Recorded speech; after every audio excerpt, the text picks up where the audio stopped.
Mummy నీ favourite కదా ఇది, దీని పేరేంటి మా?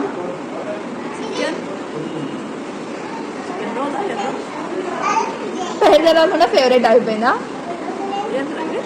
Chicken cheese roll. ఇప్పుడు దీనిపైన చీజ్ వేసిన చీజ్ రోల్ ముగ్గులేస్తున్నావా దాని మీద? అయిపోయి పోవాలి భార్యలు. ఇది